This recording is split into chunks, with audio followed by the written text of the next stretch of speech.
So Jon and I have been friends for 50 years. Did a lot of the early visits to the Leo Fender's factory. And Leo was just starting out. He'd been doing country singers and country acts with their guitars. And when our surf music started out, we put a lot of pressure onto Leo to make some gear that would be louder for bigger dances and more rock and roll-y stuff.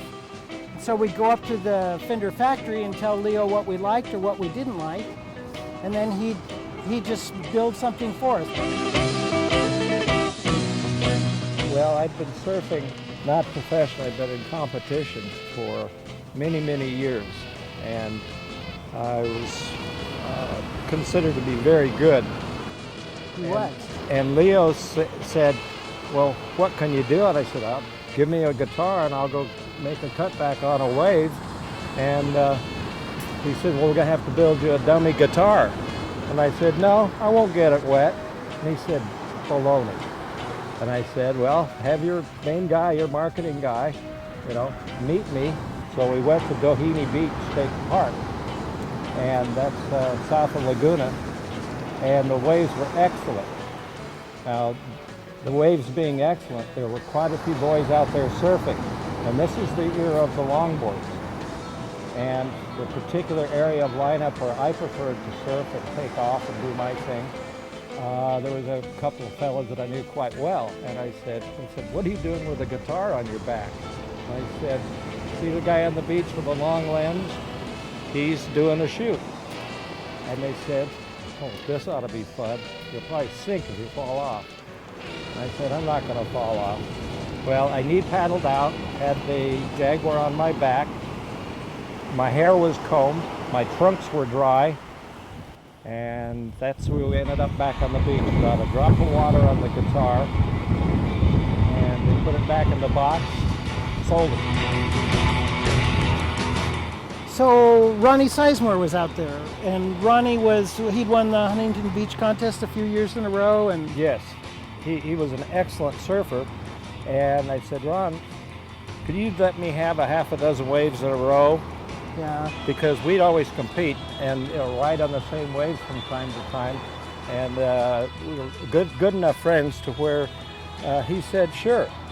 So he paddled into the beach and sat next to the cameraman and watched this whole business go. That would be Bob Perine. Yep. And it was quite a deal. We drew a crowd of maybe 20. Which was big in those days. Yeah. So how many waves did you have to take? One wave is the result of what's on the poster, but he actually took 12 shots. He shot with a 2 1/4 Hasselblad.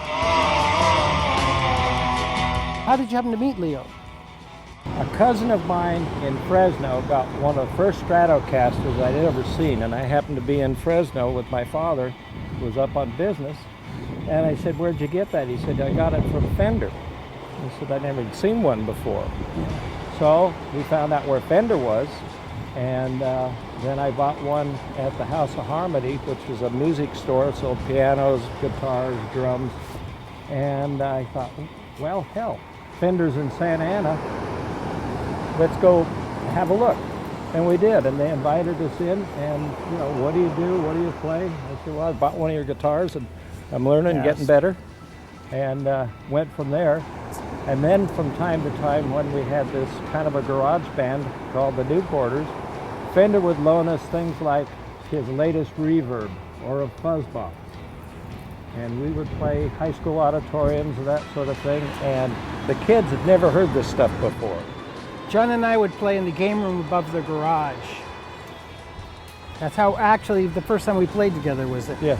So I understand there's a lot of big money in all this stuff. They paid you $65. Gas money. And what did you do with the $65?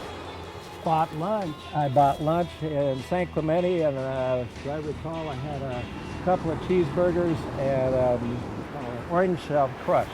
That's for Bob Perine and Williams. What's his name from? Jim Williams. Jim Williams was the Fender factory rep. That was sort of the guy we dealt with. Yeah. Very neat guy. Well, the whole factory was nice. Everything about Leo and that environment. They were just inquisitive. They loved it when you showed up, and they wanted to hear everything about it. They wanted to try stuff on you, and they also would invite us into the shops, where the wood shop or the metal shops, where we, get these things, do the installation, and most of these things were not built by the hundreds, more like the dozens. Now if you go out to the new Fender Museum in Corona, you'll see a picture of Jon on when you walk in for that iconic surf shot. And then there's a room where you can see all the guys working, and you can pick out, I want these pickups, I want this wiggly stick, I want these kind of, all that stuff, and you sort of order what you want, and they will build it to order for you as a normal consumer, which I think is very cool. It's kind of like what we used to do in the old days, but now anybody can do it.